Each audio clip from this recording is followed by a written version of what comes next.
ध्यान दो। तो हम ओम प्रकाश वाल्मीकि के बारे में चर्चा करवाए थे तोहनी के, ठीक है, कि चैप्टर का नाम क्या है, जूठन। चैप्टर का थीम बता दिए थे कि ये जो चैप्टर होने वाला है अपने समाज पे आधारित होने वाला है। कैसे एक जो राइटर रहते हैं छोटे कास्ट के रहते हैं, उनके साथ कैसे भेदभाव किया जाता है, इन सभी चीज़ों पर कल इसके बारे में बता दिए थे। अभी जितना क्वेश्चन आएगा हम बोर्ड पे लिखेंगे, तोरा से पूछेंगे, इसलिए यहाँ ध्यान मत दो, यहाँ ध्यान दो, क्योंकि हम भी इस पे ध्यान नहीं दे रहे हैं, हम तुम पे ध्यान दे रहे हैं। जूठन चैप्टर शुरू होता है, ध्यान से देखना, एग्जाम पॉइंट ऑफ व्यू से काफ़ी ज़्यादा जरूरी है। एक रोज हेडमास्टर कलीराम ने अपने कमरे में बुलाकर मुझसे पूछा, और यहीं से पहले का क्वेश्चन आता है, क्रिएट होता है कि हेडमास्टर का नाम क्या था, कलीराम। कल भी बताए थे ना कि हेडमास्टर कौन था,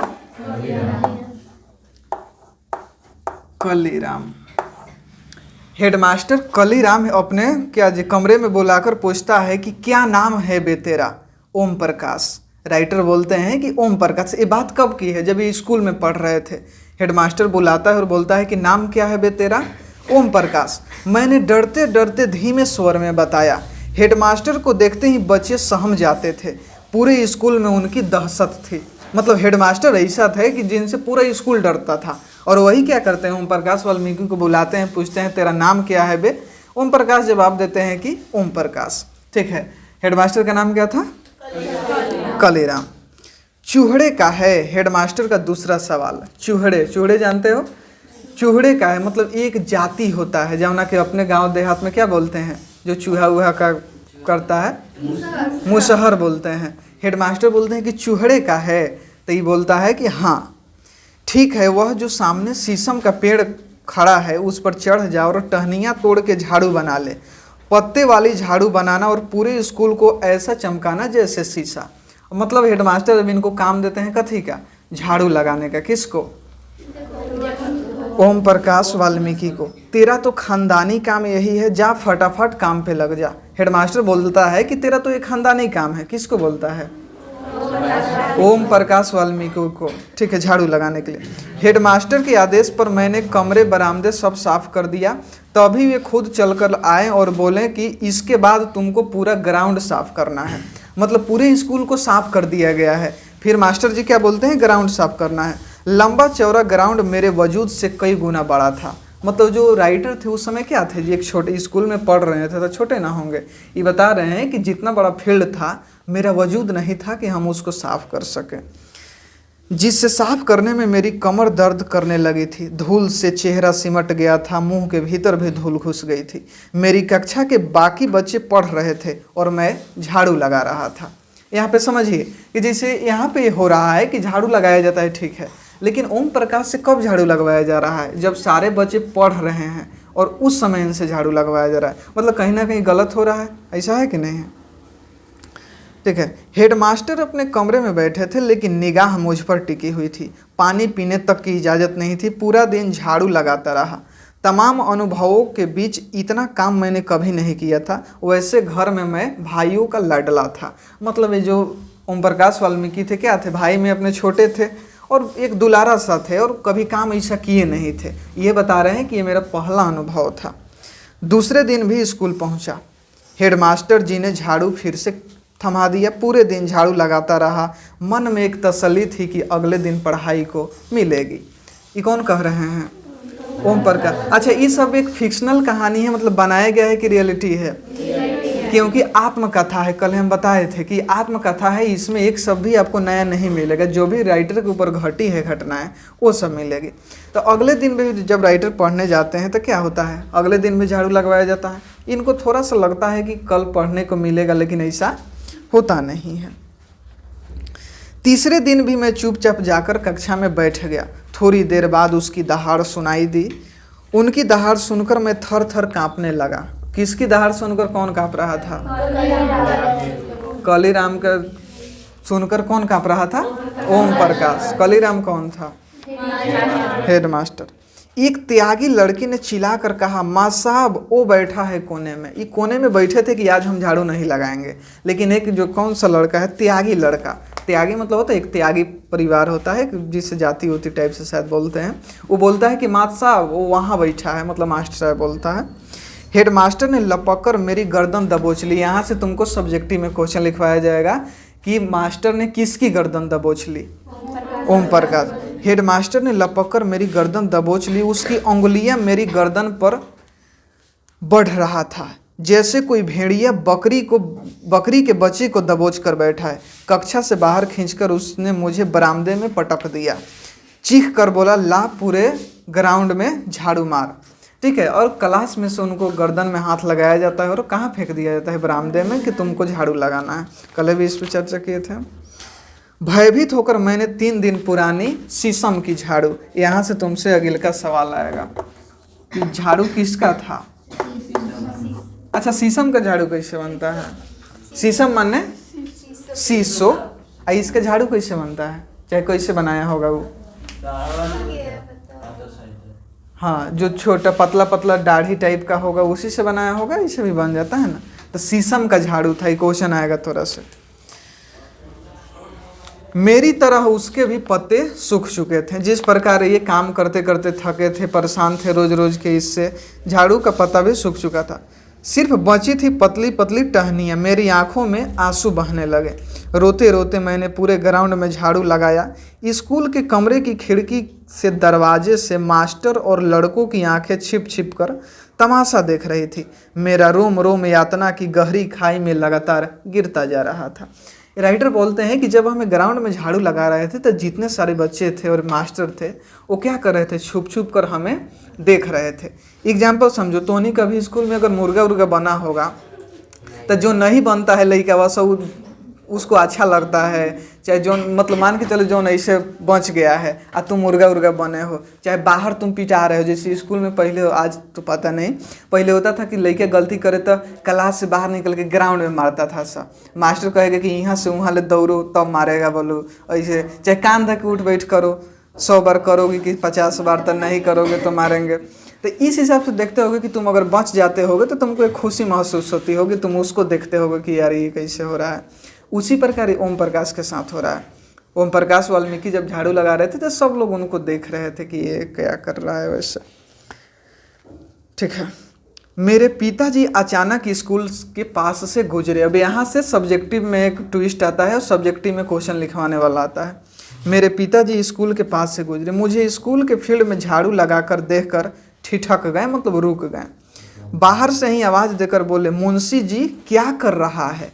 अब समझो एक नया एंट्री होता है, मुंशी जी। मुंशी जी मतलब समझो, ये मुंशी जी कोई नहीं है बल्कि ओम प्रकाश वाल्मीकि को प्यार से उनके घर वाले क्या बोलते थे? मुंशी जी। तो जब पिताजी देखते हैं कि ये झाड़ू लगा रहा है तो बोलते हैं कि अरे मुंशी जी ये क्या कर रहे हो? किसको बोलते हैं?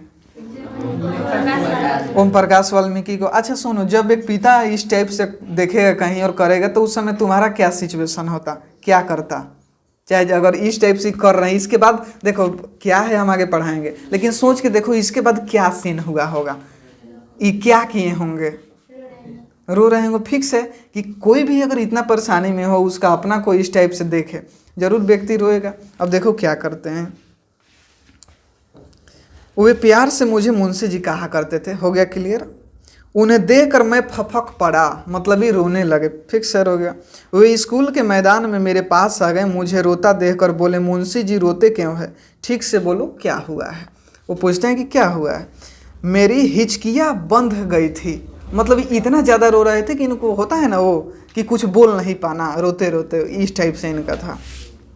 हिचक हिचक कर पूरी बात पिताजी को बताई कि 3 दिन से रोज झाड़ू लगा रहे हैं, कक्षा में पढ़ने भी नहीं देते हैं।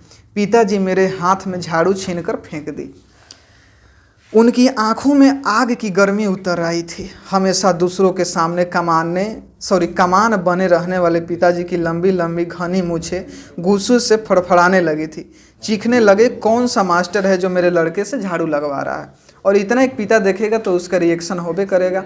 ठीक है, पिताजी की आवाज़ पूरे स्कूल में गूंज गई। जब भी जोर से चिल्लाते हैं पूरा सुनता है, जिसे सुनकर हेडमास्टर सहित मास्टर भी बाहर आ गए। कलीराम हेडमास्टर ने गाली देकर मेरे पिताजी को धमकाया। ठीक है, बताए थे ना कल है कि जो हेडमास्टर रहता है पिताजी को क्या करता है जी? किसके पिताजी को? ओम प्रकाश वाल्मीकि के। लेकिन पिताजी पर धमकी का कोई असर नहीं पड़ा। उस रोज जिस साहस और हौसले से पिताजी ने हेडमास्टर का सामना किया, मैं उसे कभी नहीं भूल सकता।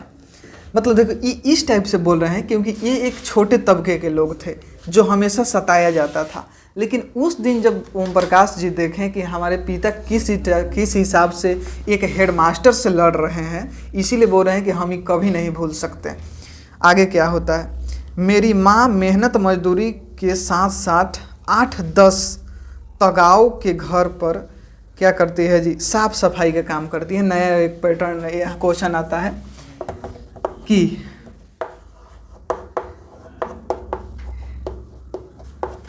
जो लेखक की माता जी थी, मतलब मुंशी जी की माता, चाहे ओम प्रकाश की माता, उनका क्या काम था, 8-10 घर में साफ सफाई का काम करती थी। ये क्वेश्चन लिखवाया जाएगा तुमको कि उनकी माता जी क्या करती थी, साफ सफाई का काम करती थी। समझ रहा? इस काम में मेरी बहन, बड़ी भाभी और जसवीर और जनेसर माँ का हाथ बटाते थे। ठीक है, मतलब ये इनकी माँ। आप देखो क्या होता है,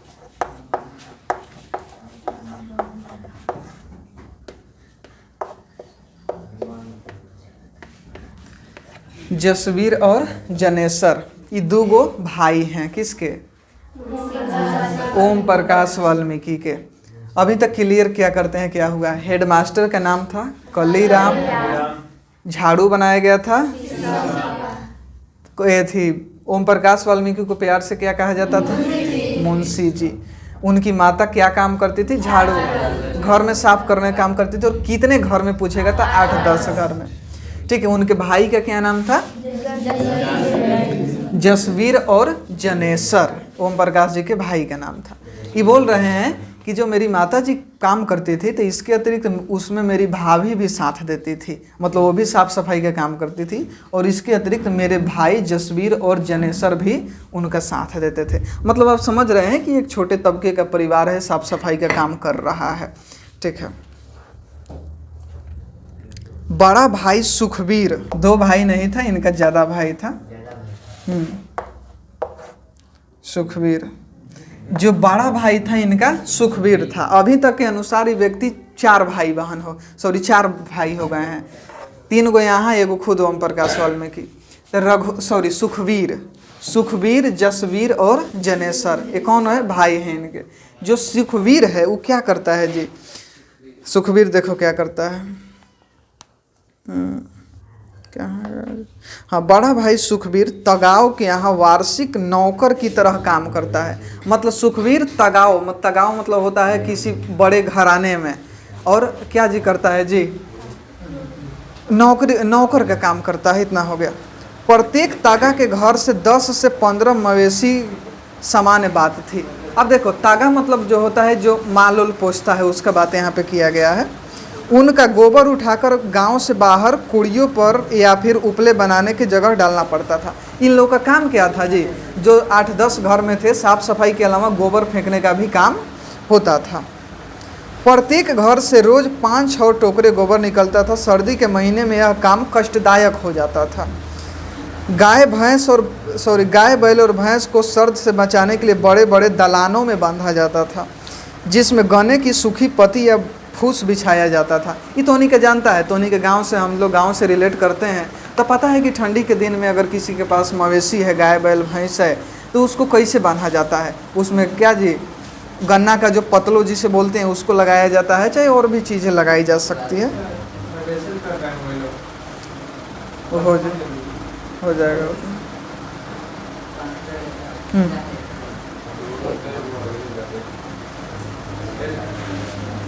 हाँ, ध्यान दो। इन सब कामों के बदले मिलता क्या था, 2-4 जानवर के पीछे फसल के समय 5 सेर अनाज। यहाँ से अगले का क्वेश्चन आता है,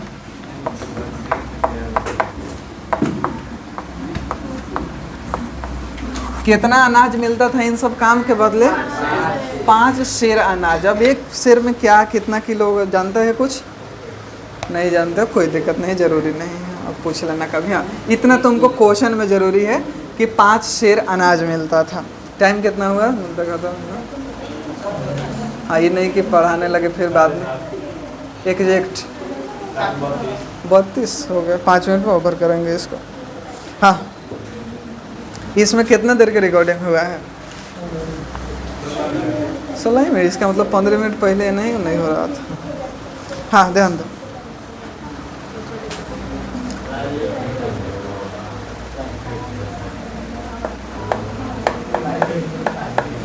हाँ, ध्यान दो। 2 जानवर के पीछे 5 सेर अनाज मिलता था। क्वेश्चन तौर से पूछा जाएगा कि काम के बदले जो 2 जानवर होता था, तो 2 जानवर के बदले 5 सेर अनाज मिलता था, यानी लगभग 2.5 किलो अनाज। अच्छा, तो नहीं, गलत बोला है। 5 सेर माने 2.5 किलो, ठीक है। 5 सेर माने 2.5 किलो अनाज।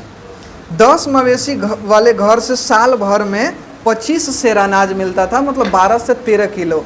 मतलब जिस घर में 10 गो मवेशी है आ 1 साल ओकरा भी लोग काम करेगा तो कई किलो, 12-13 किलो अनाज मिलेगा। मतलब समझ सकते हो कि कितना कम इन लोगों का मजदूरी था। ध्यान दो। रोज दोपहर के समय हर घर से बची खुची रोटी, जो खास तौर पर चूहड़ों को देने के लिए आटे में भूसी मिलाकर बनाई जाती थी, कभी कभी जूठन भी भंगन की टोकरी में डाल दी जाती थी। कहा जा रहा है कि जिसके घर हम लोग काम करते थे, तो दोपहर होता था तो खाने के लिए जो रोटी बनाया जाता था, तो उस आटे में क्या मिलाया जाता था? भूसी मिलाया जाता था। मतलब उन लोगों को शुद्ध आटा का भी रोटी नहीं दिया जाता था, उसमें भूसी मिला, मतलब भूसा। अब भूसा मतलब गेहूं का भूसा नहीं, बल्कि दूसरे कुछ का भूसा मिलाया जाता होगा, ठीक है। भूसी मिलाई जाती थी। कभी कभी जूठन भी, जो चैप्टर का नाम है तुम्हारा है जूठन, तो कभी कभी जूठन मतलब क्या होता है? जूठा भी दे दिया जाता था। शादी ब्याह, यहाँ से सब्जेक्टिव में फिर आएगा, ध्यान से सुनना। शादी ब्याह के मौके पर जब मेहमान या बाराती खाना खाकर चले जाते थे, तो चूहड़े दरवाजे के बाहर खड़े होकर बड़े बड़े टोकरे लेकर बैठते थे। मतलब कहीं पे भोज होता था, शादी ब्याह होता था, तो जहाँ पे वो फंक्शन चल रहा है वहाँ के बाहर क्या जी, जो चूहड़े जाती है वो टोकरी लेकर खड़ा रहता था। बारात के खाना खा चुकने पर जूठी पतले टोकरों में डाल दी जाती थी, जिन्हें घर ले जाकर वे जूठन इकट्ठा करते थे। इन लोग का काम बेसिकली क्या था कि कहीं पे भोज हो रहा है तो एक टोकरी लेके खड़ा रहेंगे, जितना उसमें पतल पड़ेगा उस पतल को सहित अपने घर पे लाएंगे, और प्रत्येक पतल पर से जो जूठ है उसको इकट्ठा करेंगे अपने बर्तन में, और उसको खाने का ये लोग काम करते थे, ठीक है। ये था चूहड़े जनजाति का दिनचर्या। पूड़ी के बचे खुचे टुकड़े, एक आधा मिठाई का टुकड़ा या थोड़ी बहुत सब्जी पतल पर मिल जाती थी। जिस बारात की पतलों से जूठन कम उतरती थी, कहा जाता है कि भूखड़ लोग आ गए थे, सारा चाट गए। इन लोगों का कहना था कि यार पतल पे कुछ छोड़ना चाहिए, ठीक है, और पतल पे छोड़ने से इनको फ़ायदा होता है क्योंकि इनका पेट भरेगा खाने का। जो लोग पतल पे नहीं छोड़ते थे तो ये लोग कहते थे कि ऐसे बोलो ये लोग भूखड़ लोग आए थे। एग्जाम्पल में सुनेगा कभी, चाहे कभी किसी के मुंह से सुना होगा कि तुम खाना कुछ खा रहे हो तो कुछ छिपा का इज्जत छोड़ना चाहिए, मतलब कुछ छोड़ देना चाहिए। ये इसी समय से उठाया गया है। ये आज लागू नहीं होता है कि तुमको खाना छोड़ना है, आज नहीं छोड़ना है। पहले लोग इसीलिए छोड़ता था क्योंकि हम छोड़ेंगे तभी किसी व्यक्ति जो सामने खड़ा है उसको खाने को मिलेगा, अगर नहीं छोड़ेंगे तो उसको खाने के लिए नहीं मिलेगा। तो जानबूझकर लोग उस समय छोड़ा करते थे। तो इस टाइप से समझो।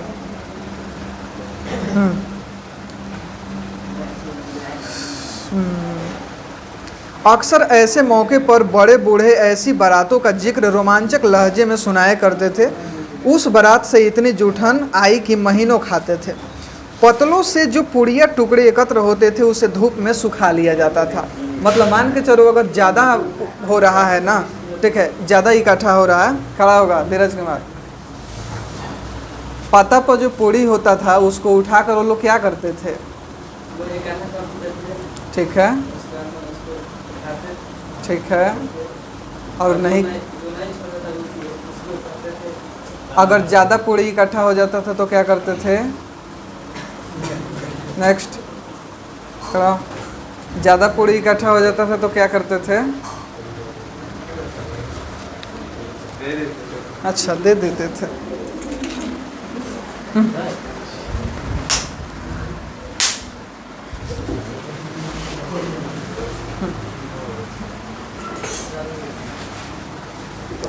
हाँ, जो ज़्यादा पूड़ी हो जाता था तो उसको सुखा लेते थे, ठीक है, सुखा लेते थे अपने अगले दिन के लिए, समझो।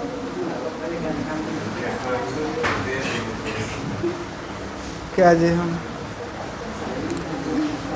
हाँ, चरपाई पर कोई कपड़ा डालकर उन्हें फैला दिया जाता था। अक्सर मुझे पहरे पर बैठाया जाता था क्योंकि सूखने वाली पुड़ियों पर कौवे मुर्गियाँ आके बैठते थे। जरा से भी आंख बची कि पुड़िया साफ, इसलिए डंडा लेकर चरपाई के पास में बैठा करता था।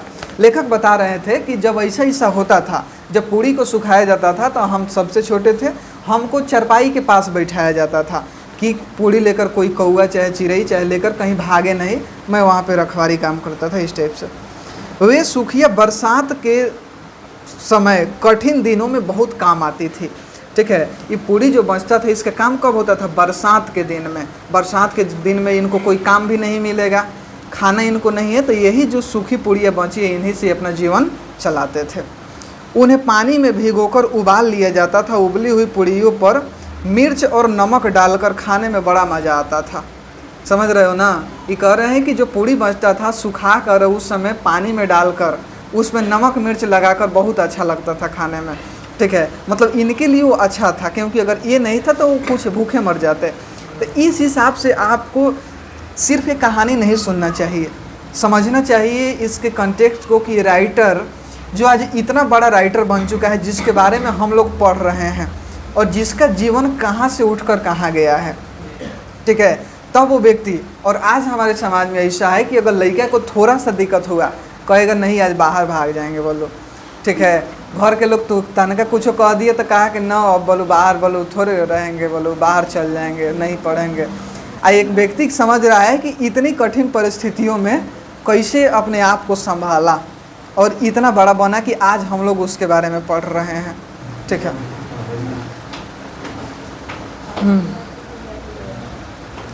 ध्यान दो, आज जब मैं इन सब बातों के बारे में सोचता हूँ तो मन के भीतर कांटे जैसे उगते हैं। कैसा जीवन था? लेखक कह रहे हैं कि जब ये सब बात हमको याद आता है तो मन के अंदर क्या होता है? कांटे चुभता है। मतलब बहुत तकलीफ होती है कि आखिर क्या था उस समय का सिचुएशन। दिन रात मर खप कर भी हमारे पसीने की कीमत मात्र जूठन। मतलब हम इतना काम करते थे लेकिन हमारे काम के बदले मिलता क्या था? जूठन, मतलब जूठा। फिर भी किसी को कोई शिकायत नहीं थी, कोई शर्मिंदगी नहीं, कोई पश्चाताप नहीं।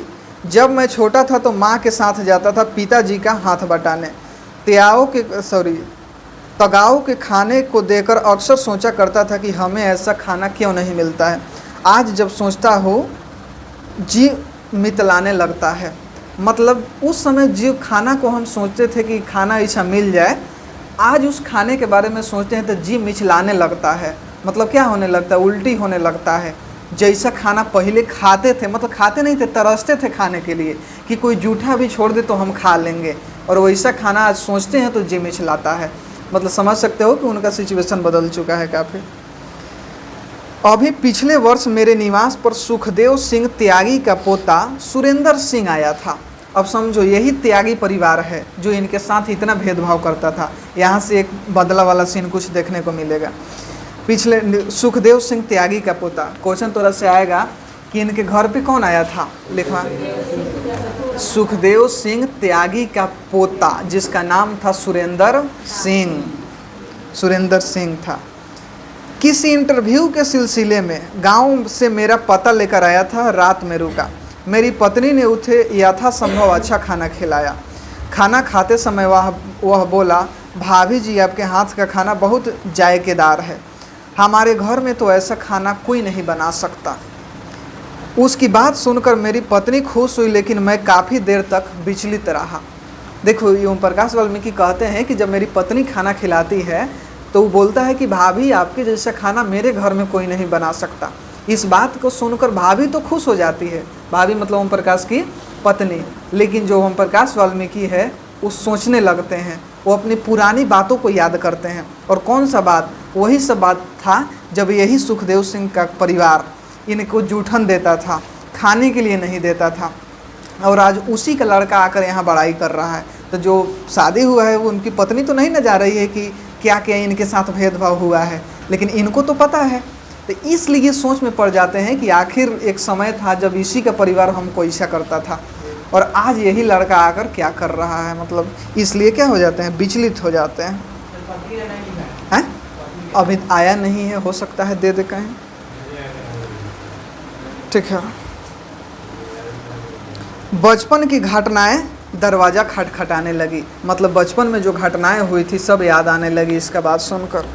सुरेंद्र जब पैदा नहीं हुआ था, उसकी बड़ी बुआ यानी सुखदेव सिंह की लड़की की शादी है। अब इनको वो घटना याद आता है कि यही जो लड़का आया है, इसकी जब बुआ की शादी थी उस समय इसका जन्म भी नहीं हुआ था, तब हम लोग गए थे इसके दरवाजे पे, तो हम लोग का कितना सब कुछ हुआ था, शायद बताएंगे आगे। उनके यहाँ मेरी माँ सफाई करती थी। शादी से 10-12 दिन पहले माता जी ने सुखदेव सिंह त्यागी के घर आंगन लेकर बाहर के अनेक काम किए। बेटी की शादी का मतलब गांव भर का इज्जत का सवाल था, यहाँ कोई कमी नहीं रह जाए। गांव भर की चरपाइयों को ढो ढो कर इकट्ठा किया पिताजी ने। बारात खाना खा रही थी, माँ टोकरी लिए दरवाजे पर बैठी थी और मैं और मेरी छोटी बहन माया माँ से सिमटे बैठी थी। यहाँ पे नया पात्र की एंट्री होती है। माया किसकी बहन थी? ओम प्रकाश वाल्मीकि मतलब मुंशी जी की छोटी बहन थी। इस उम्मीद में कि भीतर से जो मिठाई और पकवान से महक आ रही है वह हमें भी खाने को मिलेगा। ये शादी किसकी हो रही है? सुखदेव सिंह की बेटी माने सुरेंद्र सिंह जो लड़का आया है उसके बुआ की शादी, फुआ की शादी हो रही है। जब सब लोग खाकर चले गए तो मेरी माँ ने सुखदेव सिंह को दलान में बाहर आते देखकर कहा, चौधरी जी ये सब तो खाना खा के चले गए, हमारे जागतों को भी एक पतल घर कुछ दे दो, वो भी तो इसी दिन का इंतज़ार कर रहे थे। उनकी माँ बोलती है कि सब लोग चल गए हैं, हमारे बच्चे को भी खाना दे दीजिए, इसी दिन का इंतज़ार ये भी कर रहे थे। सुखदेव सिंह ने जूठी पतलों की तरफ इशारा करते हुए कहा, टोकरा भर की जो जूठन ले जा रही है, ठीक है, ऊपर से जागतों के लिए खाना मांग रही है, अपनी औकात में रह चूहड़ी, उठा टोकरी और दरवाजे से दफ़ा हो जाओ। मतलब इसी लड़का का बाप जो है कि उसके मतलब किसको बोला था? ओम प्रकाश वाल्मीकि को और उनकी माता को और उनकी बहन को कि जो इतना जूठन ले जा रही हो ये कम नहीं है, यहाँ से दफ़ा हो जाओ, मतलब यहाँ से चले जाओ। और आज उसी का लड़का जो है कि यहाँ पे आकर और इनकी पत्नी का सराहना कर रहा है कि बहुत अच्छा खाना बना है। और यही बात ओम प्रकाश को याद आती है कि एक समय कैसा था। ठीक है, समझ रहे हो ना कि सिचुएशन क्या है, इस हिसाब से है। बुझा गया? अब अगिल का पात सेकेंड थर्ड में आता है, थर्ड स्टेंजा में। आज के लिए इतना ही। एक बार रिकॉल करो क्या है, ध्यान दो। हेडमास्टर का नाम क्या था? झाड़ू किसका बना था? मुंशी जी किसका नाम था?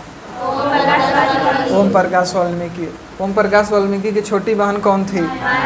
माया। उनका बड़ा भाई कौन था? सुखबीर। इसके अतिरिक्त दो भाई और का चर्चा हुआ है, जसबीर और जनेश्वर। ये तीनों भाई हुआ करते थे। उनकी माताजी क्या काम करती थी? साफ सफाई। कई को घर में? 8-10 घर में। 2 जानवर के पीछे कितना अनाज मिलता था? मतलब कई किलो? 2.5 किलो अनाज मिलता था। ठीक है, इतना सब कुछ लिखवाया गया। इसके अतिरिक्त सब्जेक्टिव भी कई सारे बनेंगे जो देख रहे हैं अगर अभी बन रहा है क्या ना।